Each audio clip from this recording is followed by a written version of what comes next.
හරි පුතේ සියලු දෙනාටම ආයුබෝවන්.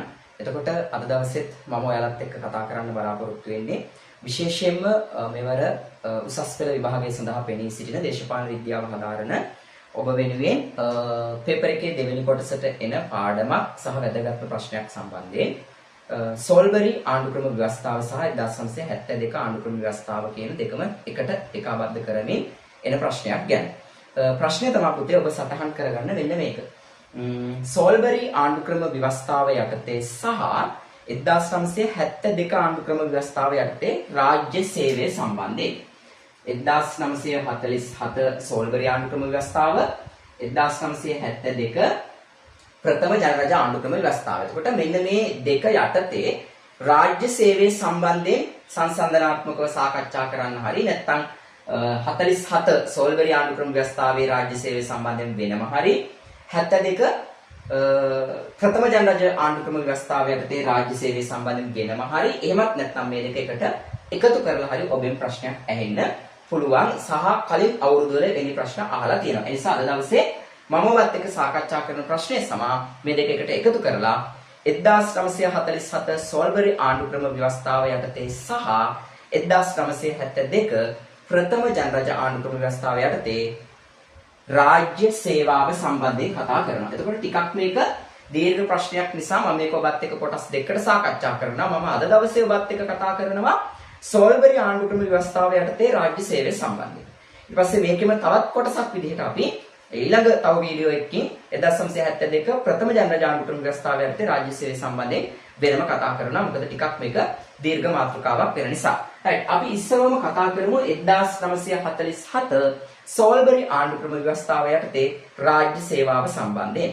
එතකොට 1947 සෝල්බරි ආණ්ඩුක්‍රම ව්‍යවස්ථාව යටතේ රාජ්‍ය සේවයේ හරි රාජ්‍ය සේවයේ ස්වාධීනතාවය ඇති කිරීම සඳහා හරි රාජ්‍ය සේවයේ ස්වාධීනතාවය ඇති කිරීම සඳහා නිර්මාණය කරනවා රාජ්‍ය සේවා කොමිෂන් සභාවක්. හරි නිර්මාණය කරනවා රාජ්‍ය සේවා කොමිෂන් සභාවක්. මේ රාජ්‍ය සේවා කොමිෂන් සභාව ඇති කරන්නේ පුතේ සෝල්බරි ආණ්ඩුක්‍රම ව්‍යවස්ථාව යටතේ රාජ්‍ය සේවයේ ස්වාධීනතාවය ඇති කිරීම සඳහා. හරි පළවෙනි කාරණාව එතකොට මොකද්ද? රාජ්‍ය සේවයේ ස්වාධීනතාවය ඇති කිරීම සඳහා සෝල්බරි ආණ්ඩුක්‍රම ව්‍යවස්ථාව මගින් රාජ්‍ය සේවා කොමිෂන් සභාවක් ස්ථාපිත කරනවා.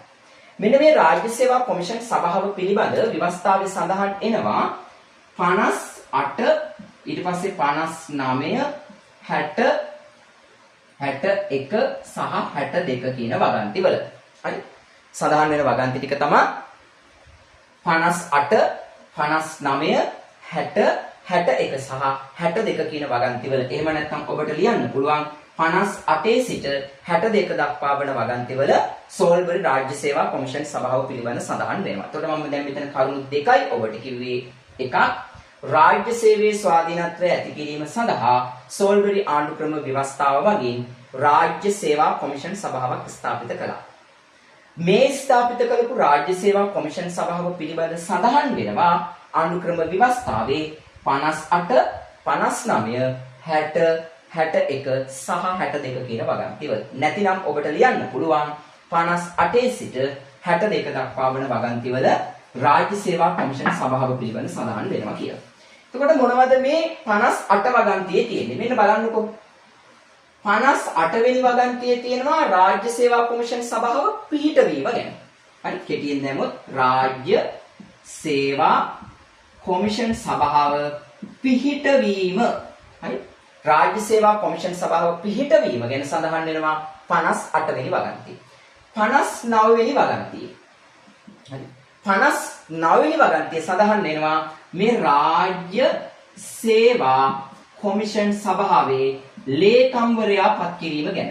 ලේකම්වරයා පත් කිරීම ගැන නැත්නම් රාජ්‍ය සේවා කොමිෂන් සභාවේ ලේකම් ගැන සඳහන් වෙනවා. දැන් ඔන්න 58 තියෙන්නේ මේ රාජ්‍ය සේවා කොමිෂන් සභාව පිහිටවීම ගැන. 59 තියෙන්නේ මේ රාජ්‍ය සේවා කොමිෂන් සභාවේ ලේකම්වරයා ගැන. මේකේ 60 වෙනි වගන්තිය ගත්තාම මේ 60 වෙනි වගන්තිය සඳහන් කරනවා රාජ්‍ය සේවයේ පත් කිරීම, ස්ථානමාරු කිරීම, ඊළඟට විනය කාරණා සම්බන්ධයෙන්. right? පත් කිරීම, ස්ථානමාරු කිරීම, උසස් කිරීම, සහ විනය කාරණා සම්බන්ධයෙන් ක්‍රියාත්මක වෙන විදිය සඳහන් වෙනවා 60 වෙනි වගන්තිය. ඔන්න අපි 58න් කිව්වා රාජ්‍ය සේවා කොමිෂන් සභාව පිහිටවීම ගැන සඳහන් වෙනවා. 59 තියෙනවා රාජ්‍ය සේවා කොමිෂන් සභාවේ ලේකම්වරයා ගැන. 60 තියෙනවා මේ රාජ්‍ය සේවයේ පත් කිරීම, සස් කිරීම, ස්ථානමාරු කිරීම සහ විනය පාලනය සම්බන්ධයෙන්. 61 වෙනි වගන්තියේ තියෙනවා මේකේ 61 වෙනි වගන්තියේ සඳහන් වෙනවා මේ කොමිෂන් සභාවේ බලතල නිලධාරීන්ට පැවරීම ගැන. හරි, කොමිසමේ බලතල නිලධාරීන්ට පැවරීම ගැන සඳහන් වෙනවා 61 වෙනි වගන්තියේ. මේකේ 62 සඳහන් වෙනවා මේ කොමිසමට බලපෑම් කිරීම දඬුවම් ලැබිය හැකි වරදක්. කොමිසමේ කටයුතු වලට බලපෑම් කිරීම දඬුවම් ලැබිය හැකි වරදක් බවට පත් වෙනවා. ඒ සම්බන්ධයෙන් සඳහන් වෙනවා 62 වෙනි වගන්තියේ. කොමිසමේ සභාවේ කටයුතු වලට මැදිහත් වීම සම්බන්ධයෙන්. හරි, රාජ්‍ය සේවා කොමිෂන් සභාවේ කටයුතු වලට මැදිහත් වීම සම්බන්ධයෙන් සඳහන් වෙනවා 62 වෙනි වගන්තියේ. එතකොට නැවත මේ ටික බලන්න ඔබ 58 තියෙනවා කොමිෂන් සභාව පිහිටවීම ගැන, 59 තියෙනවා රාජ්‍ය සේවා කොමිෂන් සභාවේ ලේකම්වරයා සම්බන්ධයෙන්, 60 තියෙනවා රාජ්‍ය සේවයේ පත් කිරීම, උසස් කිරීම, ස්ථානමාරු කිරීම සහ විනය පාලනය සම්බන්ධයෙන්, 61 තියෙනවා කොමිසමේ බලතල වෙනත් නිලධාරීන්ට පැවරීම සම්බන්ධයෙන්. අවසානයේ 62 සඳහන් වෙනවා මේ කොමිසමේ කටයුතු සඳහා බලපෑම් කිරීම, මැදිහත් වීම දඬුවම් ලැබිය හැකි වරදක් ඒ සම්බන්ධයෙන්. ඔන්න මම කරුණු 3යි මෙතන ඔබට පොයින්ට් කරේ. එකක් තමයි සෝල්බරි ආණ්ඩුක්‍රම ව්‍යවස්ථාව යටතේ රාජ්‍ය සේවයේ ස්වාධීනත්වය ඇති කිරීම සඳහා රාජ්‍ය සේවා කොමිෂන් සභාවක් නිර්මාණය කරා. ඊළඟ කාරණේ කිව්වා මේ රාජ්‍ය සේවා කොමිෂන් සභාව සම්බන්ධයෙන් සඳහන් වෙනවා ව්‍යවස්ථාවේ 58, 59, 60, 61 සහ 62 කියන වගන්තිවල. ඔබට තව ලියන්න පුළුවන් මේක 58 සිට 62 දක්වා වගන්තිවල සඳහන් වේ කියලා ලිව්වත් නිවැරදි පුතේ. ඊළඟට වෙන වෙනම මම ඔබට මේ වගන්ති ටිකේ සඳහන් වෙන ටික කිව්වා. 58 තියෙනවා රාජ්‍ය සේවා කොමිෂන් සභාව පිහිටවීම සම්බන්ධයෙන්. 59 තියෙනවා රාජ්‍ය සේවා කොමිෂන් සභාවේ ලේකම්වරයා සම්බන්ධයෙන්. 60 තියෙනවා මේ රාජ්‍ය සේවයේ පත් කිරීම, උසස් කිරීම, ස්ථානමාරු කිරීම සහ විනය පාලනය සම්බන්ධයෙන්. 61 සඳහන් වෙනවා කොමිසමේ බලතල වෙනත් කෙනෙකුට වෙනත් නිලධාරීන්ට පැවරීම සම්බන්ධයෙන්. 62 සඳහන් වෙනවා මේ කොමිසමේ කටයුතු සඳහා මැදිහත් වීම තහනම්. ඒ මැදිහත් වීම අනිසි බලපෑම් කිරීම දඬුවම් ලැබිය හැකි වරදක්. ඔන්න එතකොට කොමිසමක් පිළිටුවා කියන එක කිව්වා. හරි, මේ කොමිසම සම්බන්ධයෙන් සඳහන් වෙන වගන්ති ටික කිව්වා සහ වෙන වෙනම ඒ වගන්ති වල සඳහන් වෙන කාරණා ටික ඔබට කිව්වා. එතකොට දැන් මම මෙතන කාරණා විදිහට ගත්තොත් කරුණු 3ක් සඳහන් කරා. රයිට්, අපි ඉස්සරහට යමු එතනින් එහාට. එතකොට මේ කොමිසමේ ඉන්නවා සමාජිකයන් 3 දෙනෙක්. හරි, ඔන්න කොමිසමේ සමාජිකයන් ගාන කීයද?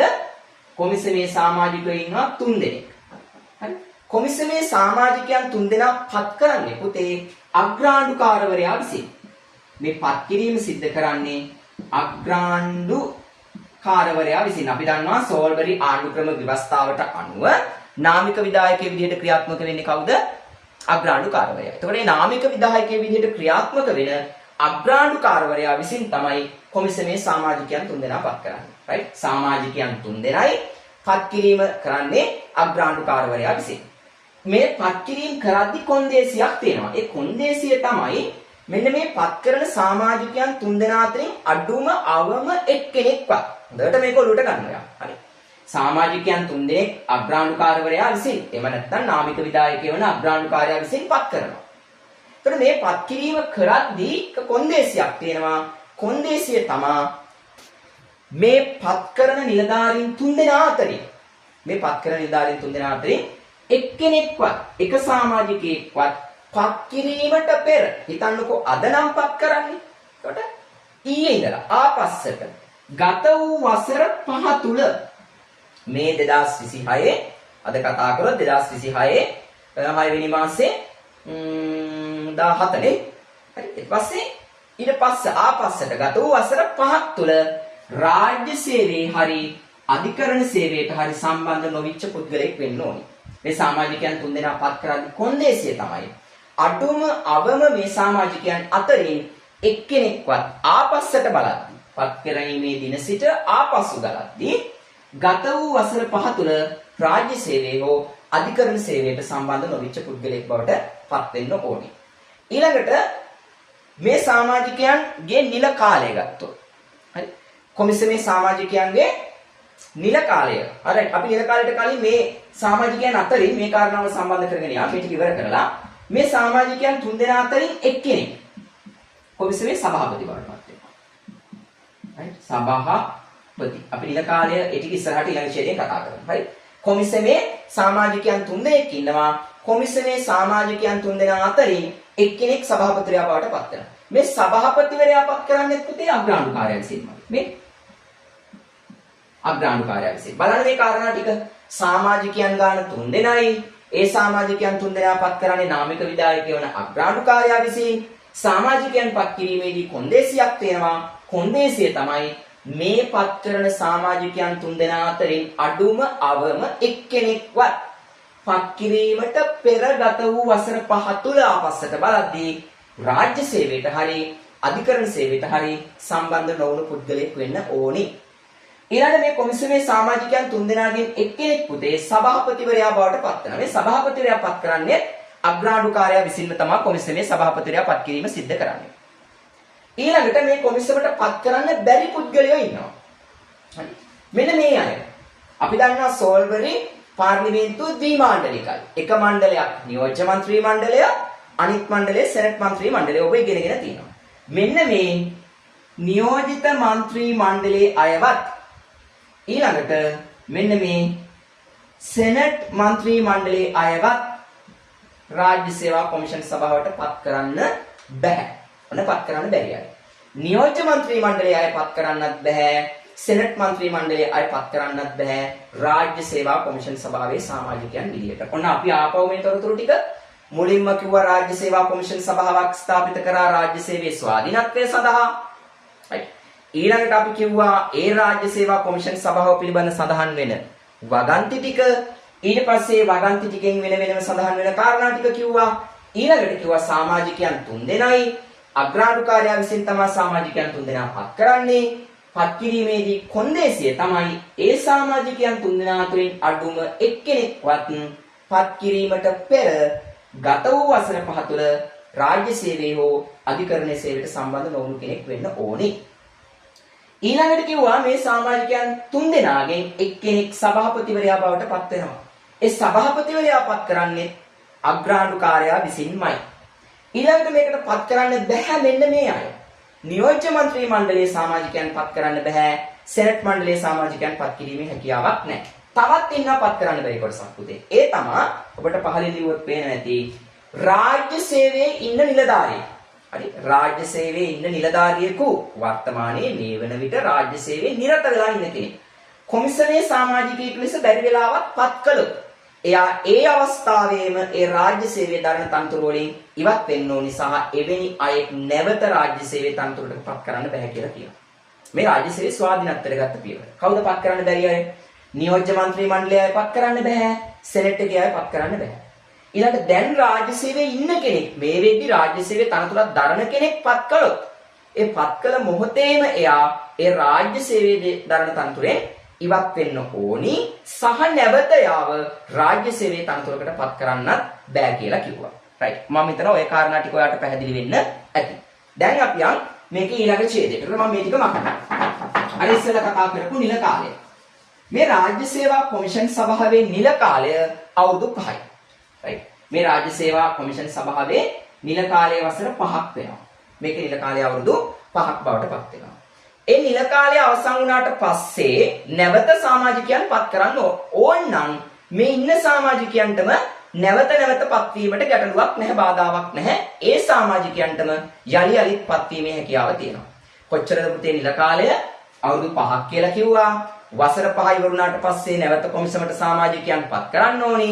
ගැටලුවක් නැහැ. ඕනි නම් පුළුවන්කම තියෙනවා ඉන්න සමාජිකයන්ම ඒ සමාජිකයන්ටම නැවත පත්වීමේ අවස්ථාවක් තියෙනවා. ඔබට පැහැදිලි ඇති ඔය කාරණා ටික. ඊළඟ දැන් මේ කොමිසමේ සමාජිකයෙක් නිවාඩු ලබා ගත්තොත් తాවකාලිකව. එතකොට පුරප්පාඩුවක් වෙනවනේ. මොකද කොමිසමේ සමාජිකයෙක් 3 දෙනෙක් ඉන්න ඕනේ. අපි හිතමුකෝ මොනියම් හේතුවක් මත වෙන්න පුළුවන් නේ. නිවාඩුවක් ලබා ගත්තා. එතකොට తాවකාලික පුරප්පාඩුවක් ඇති වෙනවා. අන්න ඒ අවස්ථාවේදී ඒ නිවාඩු ලබා ගන්නා කාල සීමාව සඳහා වැඩ බැලීම සඳහා වෙනත් අයෙක් අග්‍රාණ්ඩුකාරයාට පත් කරන්න පුළුවන්. හරි. මම හිතන්නේ කොමිසමේ සමාජිකයෙක් කියලා. මෙන්න ඉන්නවා කොමිසමේ සමාජිකයන් 3 දෙනා. හරි. මොකක් හරි හේතුවක් මත මෙන්න මෙයා නිවාඩු ලබා ගැනීමක් සිදු කරනවා. එතකොට කොමිසමේ සමාජිකයන් සංඛ්‍යාවකින් එක්කෙනෙක් අඩු වෙනවා. 3 දෙනා ඉන්නෝනේ. එතකොට මොකද කරන්නේ? අග්‍රාණ්ඩුකාරයාට පුළුවන් මෙයා නිවාඩු ලබාගත් කාල සීමාව සඳහා తాවකාලික සමාජිකයෙක් පත් කිරීමේ හැකියාව අග්‍රාණ්ඩුකාරයාට තියෙනවා. මේ කොමිසමේ සමාජිකයෙක්ගේ ධූරයක් නිවාඩු ලබා ගැනීම හේතුවක් මත පුරප්පාඩු වීමක් සිද්ධ වුණා. ඊළඟ කාරණේ තමයි හේතු දක්වලා ඕනෑම සමාජිකයෙක්ව ධූරයෙන් ඉවත් කිරීමේ බලයත් අග්‍රාණ්ඩුකාරයාට තියෙනවා. හැබැයි හේතු දක්වන්න ඕනේ. ඇයි මෙයාව කොමිෂන් එකෙන් ඉවත් කරන්නේ කියන එක සම්බන්ධයෙන් හේතු දැක්වීමක් කරලා ඕනෑම සමාජිකයෙක්ව ඉවත් කිරීමේ බලයත් අග්‍රාණ්ඩුකාරයාට තියෙනවා. ඒත් එක්කම පුතේ කොමිසමට ඉන්නවා ලේකම්වරයෙක්. කොමිසමට ඉන්නවා ලේකම් කෙනෙක්. ඒ ලේකම්වරයා පත් කරන්නේ කොමිසම විසින් පත් කරගන්නවා කොමිසමට ලේකම්වරයෙක්. එතකොට එක්කෙනෙක් සභාපති වුණා. සභාපතිවරයා අග්‍රාණ්ඩුකාරයා විසින් පත් කරා. එතකොට තව දෙන්නෙක් ඉන්නවා. ඒ දෙන්න අතරින් එක්කෙනෙක් ලේකම්වරයා බවට පත් වෙනවා. ඒ ලේකම් කොමිසම විසින්ම පත් කරගන්නවා. රයිට්. මේ කාරණා ටික මේක ඉතාම ලේසි එකක් ඔබට පැහැදිලි ඇති කියලා මම හිතනවා. ඊළඟ මේ කොමිසමට පැවරෙන කාර්යයන් මොනවද? මෙයාට පැවරෙන කාර්යය තමයි පුතේ නීතිපතිවරයා හැරුණු විට. හරි. නීතිපතිවරයා මෙන්න මෙයා හැරුණු විට අනෙකුත් රාජ්‍ය සේවයේ මෙන්න මේ කාර්යයන් ටික. පත් කිරීම ඊළඟට උසස් කිරීම ස්ථානමාරු කිරීම ඊළඟට විනය පාලනය කියන කාරණා ටික. කාද හැරුණුකොටද නීතිපතිවරයා හැරුණු විට රාජ්‍ය සේවයේ පත් කිරීම උසස් කිරීම ස්ථානමාරු කිරීම සහ විනය පාලනයට අදාළ බලතල කාර්යයන් ටික තමයි රාජ්‍ය සේවා කොමිෂන් සභාවට පැවරෙන කාර්යයන් බවට පත් වුනේ. right? කලින් මොනවද කිව්වේ අපි? කොමිසමේ නිල කාලය අවුරුදු 5යි කිව්වා. නිල කාලය ඉවරනාට පස්සේ නැවත අලුතින් සමාජිකයන් පත් කරන්න ඕනේ. ඕනි නම් එයාලට නැවත පත් වීමට පුළුවන් කිසිම බාධාවක් නැහැ කියලා කිව්වා. ඊළඟට මේ කොමිසමට ඉන්නවා ලේකම්වරයෙක්. ඒ ලේකම්වරයා කොමිසම විසින්ම පත් කර ගන්නවා. ඊළඟ කොමිසමේ සමාජිකයන් හේතු දක්වලා ඉවත් කරන්නත් අග්‍රාණ්ඩුකාරයාට බලය හැකියාව තියෙනවා. ඊළඟට කිව්වා මෙන්න මෙයා හැරුණු විට. ඒ කියන්නේ කවුද? නීතිපතිවරයා හැරුණු විට රාජ්‍ය සේවයේ අනෙකුත් පත් කිරීම, සස් කිරීම, ස්ථානමාරු කිරීම සහ විනය පාලනයට අදාළ ක්‍රියාත්මක වීමේ බලතල මෙන්න මේ කියන රාජ්‍ය සේවා කොමිෂන් සභාවට පැවරලා තිබෙනවා. ඊළඟට වැදගත්ම කාරණේ ඔබට ටිකක් නොතේරෙන්න පුළුවන් මෙන්න මේ කියන්න හදන කාරණේ නිසා හොඳට මේක අහගන්න. දැන් මේ කොමිසමට තියෙනවනේ බලතල. අනේ බලතල වලින් ඕනෑම එකක්. හරි කොමිසමට තියෙන බලතල. කොමිසමට තියෙන බලතල වල මෙන්න මේ බලතල වලින් ඕනෑම එකක්. හරි එකක් හරි දෙකක් හරි ඕනෑම බලතලයක්. කොමිසමට තියෙන බලතල අන්නේ බලතල වලින් ඕනෑම බලතලයක්. ආණ්ඩුවේ ගැසට් පත්‍රයේ පළ කරන නියෝගයක් මගින්. ඔයාලා අහලා තියෙනවා ආණ්ඩුවේ ගැසට් පත්‍රය. මෙන්න මේ ගැසට් පත්‍රයේ පළ කරන නියෝගයක් මගින්. හරි.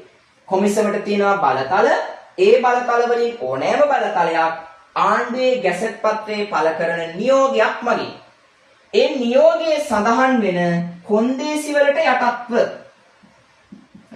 කොන්දේසි තියෙනවනේ. ඒ කොන්දේසි වලට යටත්ව. හරි. කොමිසමට බලතල තියෙනවා.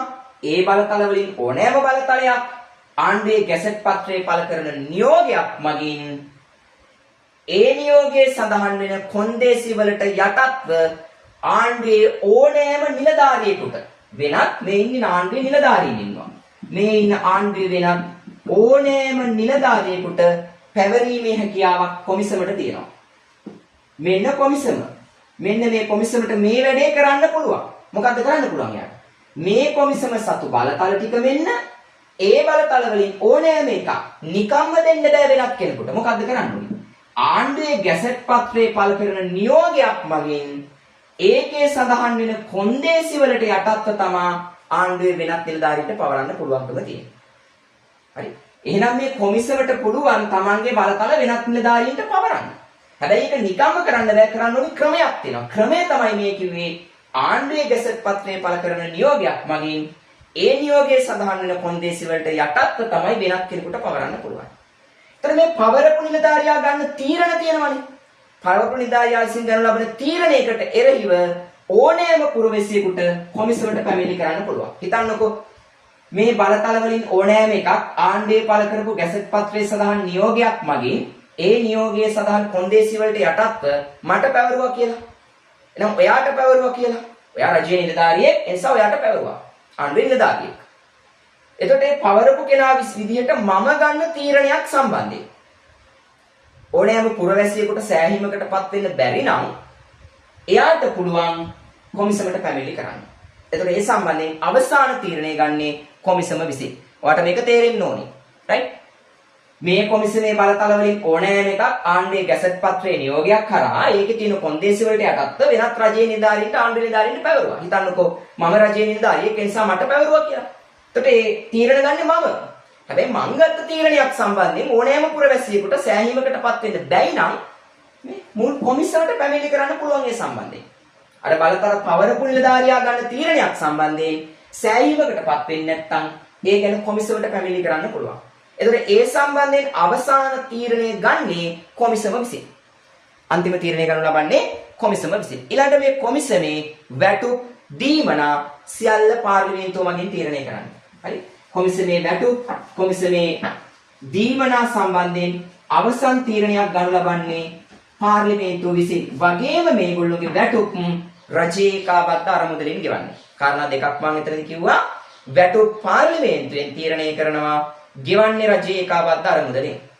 ඊළඟට මේ කොමිසමේ කටයුතු වලට අනිවිස බලපෑම් කිරීම.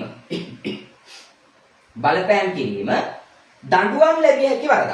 කොමිසමේ කටයුතු සඳහා බලපෑම් කිරීම දඬුවම් ලැබිය හැකි වරදක්. එවැනි බලපෑමක් කරොත් දෙන්න පුළුවන් දඬුවම් දෙකක් තියෙනවා. එකක් තමයි රුපියල් නම් 1000ක දඩමුදලක්. මේ කාලේ හැටියටනේ. අද නම් මේක මොකක්ද නේද? ඊළඟට එක් අවුරුදු සිර දඬුවමක්. එක් අවුරුදු සිර දඬුවමක් ලබා දෙන්න පුළුවන්. එහෙමත් නැත්නම් මේ දඬුවම් දෙකටම යටත් කරන්න පුළුවන්. රයිට්? රුපියල් 1000ක මුදල් දඩයක්. එහෙමත් නැත්නම් එක් අවුරුදු සිර දඬුවමක් හෝ මෙම දඬුවම් දෙකටම යටත් කිරීමේ හැකියාව තියෙනවා. එතකොට ඊටාම ලේසි රාජ්‍ය සේවා කොමිෂන් සභාව කියලා කියන්නේ මේ ටික ඔබ පාඩම් කරගත්තා නම් ඔබට ඊටාම පහසුවෙන් ලේසියෙන් මේක ලියන්න පුළුවන්කම තියෙනවා. right? අපි චුට්ටක් මුලින් ඉඳන් මෙනෙහි කරමු මගෙත් එක්ක ඔබ ඇස් දෙක පියාගෙන මේක අහන ගමන් චුට්ටක් අපි කතා කරේ මොනවද? මොනවද ඉස්සරෝම අපි කිව්වේ? සෝල්ගරි ආණ්ඩු ක්‍රම ව්‍යවස්ථාව යටතේ රාජ්‍ය සේවයේ ස්වාධීනත්වය සඳහා රාජ්‍ය සේවා කොමිසමක් නිර්මාණය කරා. කොමිසමක් ඇති කරා. මොකටද ඇති කරේ? රාජ්‍ය සේවයේ ස්වාධීනත්වය සඳහා. මොන වගන්තිවලද මේ කොමිසම ගැන සඳහන් වෙන්නේ? මෙන්න මේ වගන්තිවල 58 ඉඳලා 62 දක්වා රාජ්‍ය සේවයේ ස්වාධීනත්වයට කොමිසමක් ඇති කරා. ඒ කොමිසම පිළිබඳ සඳහන් වෙනවා 58 ඉඳලා 62 දක්වා. ඊට පස්සේ අපි වෙන වෙනම කිව්වා මේ වගන්තිවල සඳහන් වෙන ටික. මොනවද කිව්වේ? 58 තියෙනවා කොමිසම පිහිටවීම ගැන. 58 තියෙනවා කොමිසම පිහිටවීම ගැන. 59 තියෙනවා කොමිසමේ ලේකම් ගැන. 58 කොමිසම පිහිටවීම, 59 ලේකම් ගැන, 60 තියෙනවා රාජ්‍ය සේවපත් කිරීම, උසස් කිරීම, මාරු කිරීම සහ විනය පාලනය ගැන සඳහන් වෙනවා. 61 තියෙනවා අර ඉස්සෙල්ලා කිව්වේ ගැසට් පත්‍රයේ පළ කරන නියෝගයක් මගින් වෙනත් කෙනෙකුට පවරන්න පුළුවන් කියලා. අන්න ඒ සම්බන්ධයෙන්. කියන්නේ කොමිසමේ බලතල වෙනත් නිලධාරීන්ට පැවරීම සම්බන්ධයෙන්. 62 අවසාන වශයෙන් සඳහන් වෙනවා කොමිසමේ කටයුතු වලට බලපෑම් කිරීම, තහනම් එහෙම නැත්නම් දඬුවම් ලැබිය හැකි වරදක් කියන එක. right? ඔය ටික පැහැදිලි. ඔන්න පළවෙනි ඡේදය. ඊට පස්සේ අපි යනවා දෙවෙනි ඡේදයට. ඒකෙන් කිව්වා කොමිසමේ සමාජිකයන් 3 දෙනයි. සමාජිකයෝ ගාන 3 දෙනෙක් ඉන්නවා. මේ 3 දෙනා පත් කරන්නේ නාමික විධායකය වන අග්‍රාණ්ඩුකාරවරයා විසින්. පත් කරන්නේ කවුද? නාමික විධායකය වන අග්‍රාණ්ඩුකාරවරයා විසින්. අමාරු නැහැ. හැබැයි පත් කරද්දී මොකද්ද වෙන්න ඕනේ? කොන්දේසියක් තියෙනවා. මොකද්ද කොන්දේසිය? මේ 3 දෙනාගෙන් එක්කෙනෙක්වත් අඩුම වසරේ අඩුම තරමින් පත් කිරීමට පෙර ගත වූ වසර 5 තුල රාජ්‍ය සේවයට හරි අධිකරණ සේවයට හරි සම්බන්ධ නොවුන අය වෙන්න ඕනේ. 3 දෙනා පත් කරන්නේ නාමික විධායකය වෙන අග්‍රාණ්ඩුකාරයා. පත් කරද්දී මේ 3 දෙනාගෙන් අවම එක්කෙනෙක්වත් පත් කිරීමට පෙර ගත වූ වසර 5 ඇතුළත රාජ්‍ය සේවයට හෝ අධිකරණ සේවයට සම්බන්ධ නොවුන පුද්ගලයෙක් වෙන්න ඕනේ කියලා කිව්වා. ඊළඟට අපි කිව්වා මෙම සමාජිකයන් තිදෙනා අතරින් එක්කෙනෙක් මේ සමාජිකයන් තුන්දෙනා අතරින් එක්කෙනෙක් සභාපතිවරයා බවට පත් වෙනවා. මේ සභාපතිවරයා පත් කරන්නේ අග්‍රාණ්ඩුකාරවරයා විසින්මයි. සභාපතිවරයා පත් කරන්නේ අග්‍රාණ්ඩුකාරවරයා විසින්මයි. සමාජිකයන් තුන්දෙනා අතරින් එක්කෙනෙක් සභාපති බවට පත් වෙනවා. සභාපතිවරයා පත් කරන්නේ අග්‍රාණ්ඩුකාරවරයා විසින්මයි. ඊළඟට මේකට පත් වෙන්න බැරි අය කිව්වා අපි. කවුද? සෙනෙට් මණ්ඩලයේ අයව පත් කරන්න බෑ. මේ සෙනෙට් මණ්ඩලයේ අයව පත් කරන්න බෑ. නියෝජිත മന്ത്രി මණ්ඩලයේ අයව පත් කරන්නත් බෑ. සෙනෙට් മന്ത്രി මණ්ඩලයේ අයව පත් කරන්නත් බෑ. නියෝජිත മന്ത്രി මණ්ඩලයේ අයව පත් කරන්නත් බෑ. තව එකක් තියෙනවා. මොකක්ද? රාජ්‍ය සේවයේ ඉන්න නිලධාරියෙක්. දැනට රාජ්‍ය සේවයේ ඉන්න නිලධාරියෙක් පත් කරොත් මෙන්න මෙයා. දැනට රාජ්‍ය සේවයේ ඉන්න නිලධාරියෙක් පත් කරොත් එයා ඒ රාජ්‍ය සේවයේ ධනතන්ත්‍රයෙන් ඉවත් වෙන්න ඕනේ. සහ මෙයාව නැවත ආයේ රාජ්‍ය සේවයට පත් කරන්නත් බෑ. right පැහැදිලිද? රාජ්‍ය සේවයේ ඉන්න නිලධාරියෙක් පත් වුණොත් එහෙම කොමිසමට එයා ඒ අවස්ථාවේ මේ රාජ්‍ය සේවයේ ධනතන්ත්‍රයෙන් ඉවත් වෙන්න ඕනේ. සහ නැවත වෙනි පුද්ගලයෙක්ව රාජ්‍ය සේවයේ තනතුරක් සඳහා පත් කිරීමේ හැකියාවකුත් නැහැ කියලා කිව්වා. ඊළඟට මේ රාජ්‍ය සේවා කොමිෂන් සභාවේ නිල කාලය කිව්වා අපි. නිල කාලය අවුරුදු 5යි කියලා කිව්වා. නිල කාලය අවසන් වුණාම නැවත පත් කරන්න ඕනි. ඕනිනම් අවශ්‍ය නම් එම සමාජිකයන්ව උනත් නැවත පත් කරන්න පුළුවන්. කිසිම ගැටලුවක් බාධාවක් නැහැ කියලා කිව්වා. right ඊළඟට නිවාඩු ගත්තොත් එහෙම කොමිසමේ යම් සමාජිකයෙක් නිවාඩු ලබා ගැනීමක් සිදු කළොත් එහෙම ඒ නිවාඩු ලබා ගන්නා කාල සීමාවේදී ඇතිවන පුරප්පාඩුව සඳහා දැන් කොමිසමේ සමාජිකයන් 3යිනේ. එක්කෙනෙක් හරි නිවාඩු ලබා ගත්තොත් පුරප්පාඩුවක්. ඒ පුරප්පාඩුවට తాවකාලික වේ නිවාඩු ලබා ගන්නා කාල සීමාව සඳහා පුද්ගලයෙක් පත් කරන්න අග්‍රාණ්ඩුකාරවරට හැකියාව තියෙනවා. ඒ වගේම තමයි හේතු දැක්වීමක් කරලා මේ ඕනෑම සමාජිකයෙක්ව කොමිසමෙන් ඉවත් කිරීමේ බලයත් අග්‍රාණ්ඩුකාරවරයා සතුව තියෙනවා. ඊට පස්සේ අපි කිව්වා මේකට ඉන්නවා ලේකම් කෙනෙක්. ඒ ලේකම්වරයා කොමිසම වගේම එතකොට තුන් දෙනාගෙන් එක්කෙනෙක් සභාපති, එක්කෙනෙක් ලේකම් කොමිසම වගේම පත් කර ගන්නවා. ඊළඟට මෙයාට පැරෙන කාර්යයන් කිව්වා. මෙන්න මෙයා හැරුණුකොට කවුද? නීතිපතිවරයා හැරුණුකොට අනෙක් රජයේ නිලධාරීන් පත් කිරීම, අස් කිරීම, උසස් කිරීම, මාරු කිරීම, විනය පාලනය. මෙන්න මෙයාට පත් කරනවා, උසස් කරනවා, නේද? ඊට පස්සේ මාරු කිරීම කරනවා, විනය පාලනයට අදාළ කටයුතු වලට අදාළව ක්‍රියාත්මක වෙනවා. මෙන්න මේ කාර්යයන් ටික තමයි කොමිසමට පැවරුණු කාර්යයන් උනේ. හැබැයි කාව හැරුණුකොටද? නීතිපතිවරයා හැරුණුකොට. අනෙක් රාජ්‍ය නිලධාරීන්ගේ පත් කිරීම, අස් කිරීම, මාරු කිරීම සහ විනය පාලනයට අදාළව ක්‍රියාත්මක වුණා රාජ්‍ය සේවා කොමිෂන් සභාව. ඊළඟට වැදගත්ම කාරණේ ඔබට කිව්ව චුට්ටක් නොතේරෙයි කියලා මම අර කිව්වේ. කොමිසමට තියෙනවා බලතල. කොමිසමේ සමාජිකයෝ 3 දෙනෙක් ඉන්නවා මේ ඉන්නේ. කොමිසමේ සමාජිකයෝ 3 දෙනෙක් ඉන්නවා. මෙන්න මේ සමාජිකයන්ට මේ කොමිසම මෙන්න මෙයා සතු බලතල වලින් මේ කොමිසම සතු බලතල වලින් ඕනෑම බලතලයක් මේ කොමිසම සතු බලතල වලින් ඕනෑම බලතලයක් ආණ්ඩුවේ ගැසට් පත්‍රයේ පළ කරලා ඕනෑම බලතලයක් ආණ්ඩුවේ ගැසට් පත්‍රයේ පළ කරන නියෝගයක් මගින් ආණ්ඩුවේ ගැසට් පත්‍රයේ පළ කරන නියෝගයක් මගින් මේ නියෝගයේ සඳහන් වන කොන්දේසි වලට යටත්ව right ආණ්ඩුවේ ගැසට් පත්‍රයේ පළ කරන නියෝගයක් මගින් ඒ නියෝගයේ සඳහන් වෙන කොන්දේසි වලට යටත්ව රජයේ ආණ්ඩුවේ වෙනත් නිලධාරියෙකුට පවරන්න පුළුවන්. මේ කිව්වේ කොමිසමට පුළුවන් යාගේ බලතල රජයේ වෙනත් නිලධාරීන්ට පවරන්න. මෙතන කිව්වේ පවරන විදිහ. මොකද්ද විදිහ? ආණ්ඩුවේ ගැසට් පත්‍රයේ පළ කරන නියෝගයක් මගින් ඒකේ සඳහන් වන කොන්දේසි වලට යටත්ව තමයි මේ පැවරීම කරන්න පුළුවන් වෙන්නේ. එතකොට පවරපු පුද්ගලයා ගන්න තීරණයක් සම්බන්ධයෙන්. right මෙයා විසින් දැන් මෙයාගේ බලතලයක් පැවරුවානේ මෙයාට. මෙන්න මෙයා විසින් ගන්න තීරණයක් සම්බන්ධයෙන් කවුරු හෝ පුරවැසියෙක් සෑහීමකටපත් වෙන්නේ නැතිනම් ඒ පුරවැසියාට පුළුවන් කෙලින්ම ඒක මේ කොමිසමට පැමිණිලි කරන්න. එතකොට ඒ සම්බන්ධයෙන් අවසාන තීරණය ගන්නේ කොමිසම විසින්. අන්තිම ඡේදයේ අපි කිව්වා මේ කොමිසමේ කටයුතු සඳහා මැදිහත් වීම අර 62කින් කිව්වේ ඕකනේ. මෙන්න මේ පැවරීම තමයි 61කින් කිව්වේ. මතකද මුලින් සඳහන් කරේ. හරි. මේ කොමිසමේ කටයුතු සඳහා අනවශ්‍ය ලෙස බලපෑම් කිරීම සහ මැදිහත් වීම දඬුවම් ලැබිය හැකි වරදක් බවට පත් වෙනවා. දඬුවම් දෙකක් මම ඔබට කිව්වා. එකක් තමයි රුපියල් වලින් නම් 17 දඩයක් නියම කරන්න පුළුවන්. එහෙමත් නැත්නම් මෙයාට එක් අවුරුදු සිර දඬුවමක් ලබා දෙන්න පුළුවන්. එහෙමත් නැත්නම් ඔය දඬුවම් දෙකටම යටත් කිරීමේ හැකියාව තියෙනවා. මම හිතනවා මේ ඔයාට හොඳට රාජ්‍ය සේවා කොමිෂන් සභාව සම්බන්ධයෙන් පැහැදිලි වෙන්න ඇති කියලා. එතකොට මේකේ තව කොටසක් අපිට තියෙනවා කතා කරන්න.